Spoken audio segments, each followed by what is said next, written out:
నమస్తే. ప్రస్తుతం మనతో పాటు సీనియర్ జర్నలిస్ట్ జగదేవ్ ఉన్నారు. ఆయనతో మాట్లాడదాం. నమస్తే సార్. నమస్తే. సార్, కొడాలి నాని పైన కేసు అయ్యింది. నిన్ననే బయటకు వచ్చి ప్రెస్ మీట్ పెట్టారు. అంతగా మాట్లాడిన తర్వాత ఇప్పుడు వాలంటీర్లు బలవంతంగా పంపించేశారు, రాజీనామా చేయించారు అని చెప్పేసి కేసు. అసలు ఎలా చూడొచ్చు సార్ ఈ కేసుని? ఫస్ట్ టైం పోలీసులు కేసు నమోదు చేసినట్టున్నారు. గడిచిన 5 ఏళ్లలో ఆయన మీద ఎటువంటి కేసులు రాకపోయినా, అయితే దీనికి ప్రభుత్వం కూడా ఒక మెలికి పెట్టింది. అదే అంటున్నాను, రాజకీయం అంటే అలాగా పద్ధతిగా నీట్గా మాట్లాడుతూ ఉండాలి. ఎక్కడికక్కడ మెలికి పెట్టిందారు మెలికి పెట్టాలి. మనకి అదేదో సినిమాలో కోట శ్రీనివాసరావు అదే చెప్తాడు, ఊరికే రెచ్చగొట్టేసినట్టు రెచ్చగొట్టేసి ఆయన అధిష్టాన వ్యక్తిని కొట్టేలా చేస్తే ఆడికి టికెట్ ఇవ్వకుండా చేయడం గట్రా చేస్తారనమాట. ఛత్రపతి సినిమాలో ఏదో అలాగా వీళ్ళు కూడా ఏం చేశారు, వాలంటీర్లు అందరూ అయ్యా మమ్మల్ని తీసుకోండి, మమ్మల్ని రాజీనామా చేయించారు, లేదంటే చక్కగా పాటికి ఇందులో వాలంటీర్లుగా ఉండేవాళ్ళం, ప్రభుత్వానికి ఉపయోగపడే వాళ్ళం, ఎలాగో వీళ్ళు 10,000 వరకు ఇస్తామని మాట ఇచ్చారు కాబట్టి ఒకవేళ అయినా లోకల్గా 10,000 అంటే హ్యాపీ కదా, వాళ్ళ సొంత ఇల్లు గట్రా ఉండేటప్పుడు. సరే అని చెప్పి అందరూ అంటే సింపుల్గా మంత్రి అచ్చెన్నాయుడు గారు ఏం చెప్పారు, మీతో ఎవరెవరైతే బలవంతంగా రాజీనామా చేయించారో వాళ్ళ మీద కేసులు పెట్టండి, అప్పుడు మేము దాని మీద నిజ నిర్ధారణ జరిపించిన తర్వాత మిమ్మల్ని తీసుకుంటాం, వాళ్ళు బలవంతం చేయడం వల్లే తీసామని పెడితే ఆ సాకుతో మిమ్మల్ని తీసుకుంటామని ఏదో మొత్తానికి చెప్పారు. సో దాంతో ఇప్పుడు గుడివాడలో కొంతమంది మాకు కొడాలి నాని గారు రాజీనామా చేయమని చెప్పారు, సో ఆయన మీద కేసులు పెట్టండి అని చెప్పి పెట్టారు. పోలీసులు కూడా కేసు ఫైల్ చేశారు. సో ఇదే సిచ్యువేషన్ గతంలో ధర్మాన ప్రసాదరావు గారు కూడా ఒక సందర్భంలో మాట్లాడారన్నట్టు కూడా వార్తల్లో చూసాం. ఎట్లా అంటే, అరే నెక్స్ట్ మన గవర్నమెంటే వస్తుంది కాబట్టి మీరు రాజీనామా చేసేయండి, అప్పుడు మళ్ళీ మిమ్మల్ని మేమే తీసుకుంటాం, మేము ఎక్కడికి వెళ్తాం, కాబట్టి మీరు రాజీనామా చేసి ఈ పార్టీ మీకు అసలు ఆ పోస్టులు క్రియేట్ చేసి పెట్టింది కాబట్టి ప్రభుత్వం, మీరు ఖచ్చితంగా ప్రభుత్వం కోసం పార్టీ కోసం పనిచేయండి, మళ్ళీ గవర్నమెంట్ వచ్చాక మేము తీసుకుంటాం, అదే ఉందలే రాజీనామా చేశానని కూడా చెప్తే అక్కడ కూడా కొంతమంది చేశారంట. ఇంకా చిత్తూరు కుప్పం పరిసరాల్లో అయితే మూకమ్మడిగా ఒకేసారి 150 మంది రాజీనామాలు చేసిన దాఖలాలు కూడా ఉన్నాయి. జగన్మోహన్ రెడ్డి గారికి సపోర్ట్గా ఇస్తూ చేశారు. మరి అటువంటి వాళ్ళైతే ఖచ్చితంగా వాళ్ళకి జాబు అడగలేరు, అలాగని యువతల వైపు ఈ వైసీపీ నాయకుల మీద కేసులు కూడా పెట్టలేరు. కొంతమంది అలాగే అయిపోయారు, తేలుకుట్టిన దొంగలాగా.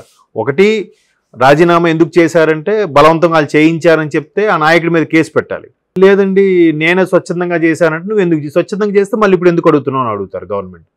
సో అట్లాగా తేలుకుట్టిన దొంగలాగా ఆగిపోవడం చాలామందికి ఇబ్బంది అవుతుంది. ఎవరైతే నిష్పక్షపాతంగా వ్యవహరించారో, మేము ఇది ఒక ఉద్యోగం అనుకుని మేము చేసాము, మేము మా ఆఫీసర్స్ ఏం చెప్తే అది చేసాం, మాకు అదేం లేదు, ఏ పార్టీకి చెందిన వాళ్ళం కాదు అనుకున్న వాళ్ళు ధైర్యంగా కేసు పెడితే మేబీ వాళ్ళకు ఒక కన్సర్న్ ఉండొచ్చు. అట్లాగే ఇప్పుడు మొత్తానికి ఫస్ట్ టైం కొడాలి నాని గారి మీద ఆ ప్రాంతానికి చెందిన వాళ్ళే కేసు పెట్టారు. మరి చూద్దాం పోలీసులు దీన్ని ఈ కేసు ఫైల్ చేసి ఎటువంటి విచారణ జరిపిస్తారో, కోర్టుకి ఏమి ప్రొడ్యూస్ చేస్తారో చూడాలి. కానీ సార్, ఇప్పుడు బలవంతంగా రాజీనామా చేయించారు అనేసి అంటున్నారు, కానీ అందులో చాలా మంది అదే జాబ్ని నమ్ముకొని ఉన్న వాళ్ళు కూడా ఉండుంటారు కదా సార్, వాళ్ళ పరిస్థితి ఎలా ఉంది? మరి అదే ఇప్పుడు జరుగుతుంది. ఇప్పుడు ఎవరైతే ఇదే జాబు, సరే లోకల్గా ఉన్నాము, మనకి ఏదేదో గవర్నమెంట్ జాబ్ లాగా ఉంది ఇది అందరికీ. ఇప్పుడు ఊర్లో జనరల్గా పల్లెటూళ్ళు ఎలా ఉంటుందంటే, ఎవరింటికి కొత్తగా చుట్టం వచ్చినా కూడా తెలిసిపోతుంటుంది, మీరు ఎవరండి, మీరు ఎవరింటికి వచ్చారంటే నేను పలానా వాళ్ళు తాలూకట ఆహా అంటాం. సిటీస్లో ఎవరికవడు పట్టింపు ఉండదు, కానీ అక్కడ అందరూ చాలా ఇదిగా రిలేషన్స్ పేర్లతో పిలుచుకుంటుంటారు. సో అటువంటి ఊర్లో ఇటువంటి వాలంటీర్ జాబ్ ఇవ్వడం వల్ల వాళ్ళందరికీ హెల్ప్గా ఉన్నట్టు ఉంటుంది. పైగా ఎప్పుడో కానీ నెల మొదట్లో ఉంటుంది పని, మళ్ళీ మధ్యలో ఎవరికైనా ఏమైనా సర్టిఫికెట్లు కావాలన్నా, ఏవైనా డాక్యుమెంట్స్ సంబంధించిన హెల్ప్ అవ్వాలన్నా వీళ్ళు హెల్ప్ ఉంటుంది తప్ప మిగతా అంతా వాళ్ళు సొంత పనులు చేసుకోవచ్చు కదా. వ్యవసాయం అయితే వ్యవసాయము, వాళ్ళు పాలు అమ్ముకునే వాళ్ళు పాలు అమ్ముకోవడం, రకరకాల వాళ్ళకి సొంత కార్యకలాపాలు నిమగ్నమై ఉంటారు. సో అటువంటి వాళ్ళకి ఊర్లో కొంత పాడి పంటలు ఉండి సొంత ఇల్లు ఉందనుకోండి, ఈ వాలంటీర్ జాబ్ అనేది చాలా హ్యాపీగా చేసుకోవచ్చు. సో అరే ఏదో మనకు అది యూజ్ అవుతుంది కదా, 5,000 10,000 వస్తుంది అనుకునే వాడికి ఒక్కసారిగా ఈ జాబ్ పోయిందనుకోండి ఎంత ఇబ్బంది అవుతుంది. సో అటువంటి వాళ్ళు ఇప్పుడు కేసు పెట్టడానికి ముందుకు వస్తారు. ఎవరైతే దాన్ని ఒక వృత్తిగా తీసుకొని హెల్ప్ఫుల్గా ఉన్నారో గ్రామస్తులకు కానీ, అటు ప్రభుత్వంలో ఉండే కొంతమంది అధికారులకు కానీ, వాళ్ళు చెప్పినన్ని సరే వాళ్ళు ఎలాగ టార్చర్ పెడతారు, కానీ కనీసం వీళ్ళకైనా హెల్ప్ అవుతుంది కదా, వీళ్ళకి హెల్ప్ చేద్దాం అనుకునే వాళ్ళు ఎవరెవరైతే ప్రొఫెషనల్గా చేశారో వాళ్ళు మమ్మల్ని అప్పుడు ఎంత టార్చర్ పెట్టారో, వీళ్ళ వల్ల మేము రాజీనామా చేసామని చెప్పి ముందుకొచ్చి కేసు పెడతారు. లేనోళ్ళు వద్దులరా ఇచ్చేది ఉందిలే మనకు అవసరం లేదు, మనకు వచ్చేది మనకు సరిపోద్దులే అనుకున్న వాళ్ళు డ్రాప్ అయిపోతారు. బట్ గవర్నమెంట్ మాత్రం భలే మెలికి పెట్టింది. ఎవరైతే మీకు బలవంతంగా రాజీనామాలు చేయించారో, ఎవరైతే మీకు రాజీనామా చేయండి, మీరు దీనికోసం పార్టీ కోసం ప్రభుత్వం కోసం పనిచేయండి అని ఎవరైతే హుకుం జారీ చేశారో వాళ్ళ మీద కేసు ఫైల్ చేస్తే సెక్షన్స్ కూడా ఏవో ఇచ్చారు చూసారు, న్యూస్లో కూడా చూశాను. ఆ సెక్షన్స్ ప్రకారం కేసు ఫైల్ చేస్తారు. మళ్ళీ మామూలే ఆ కేసు ఏదో జరిమానా విధిస్తారు, లేదంటే వాళ్ళకి ఎంతో శిక్ష విధిస్తారు. మళ్ళీ వీళ్ళకి తెలిసిందే కదా, ఈ నాయకులకు కూడా విద్య వెళ్ళడం, ఒక బెయిల్ తీసుకుని రావడం, మళ్ళీ జనాల మీద పడడం.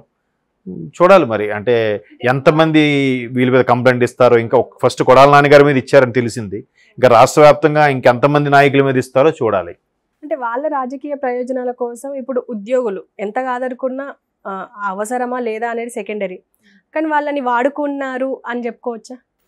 అంతే కదమ్మా, వాడుకోవడం కోసమే. ఇంకా గతంలో కూడా చాలా వార్తలు వినిపించినవి ఏంటంటే వాలంటీర్ని గూఢచార వ్యవస్థగా కూడా వాడుకున్నారని.